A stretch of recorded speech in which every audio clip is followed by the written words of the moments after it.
December মাসের প্রথম ১৪ দিনে দেশে বৈধ পথে প্রায় ১৩৮ কোটি ১৩,৬০,০০০ মার্কিন ডলারের সমপরিমাণ রেমিটেন্স এসেছে।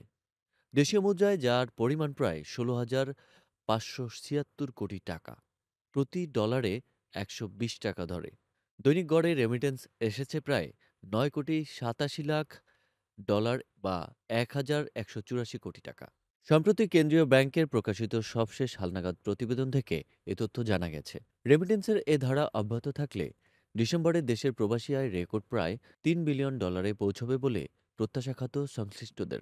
কেন্দ্রীয় ব্যাংকের তথ্য পর্যালোচনা করে দেখা গেছে, ডিসেম্বর মাসের প্রথম ১৪ দিনে দেশে যে পরিমাণ রেমিটেন্স এসেছে তার মধ্যে রাষ্ট্রায়ত্ত ব্যাংকগুলোর মাধ্যমে প্রায় $৪৪,৭৬,০০,০০০, বিশেষায়িত একটি ব্যাংকের মাধ্যমে প্রায় $৬,৯৪,০০,০০০ মার্কিন ডলার, বেসরকারি ব্যাংকগুলোর মাধ্যমে প্রায় $৮৬,০০,০০,০০০ এবং বিদেশি ব্যাংকগুলোর মাধ্যমে এসেছে প্রায় $৩৮,৮০,০০০ মার্কিন ডলার।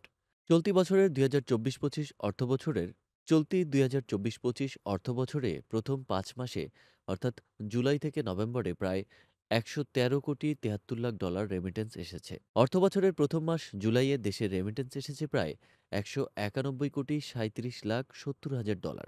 আগস্টে এসেছে প্রায় $২২,৪১,৫০,০০০ এবং সেপ্টেম্বরে এসেছে প্রায় $২৪,৪৭,৯০,০০০।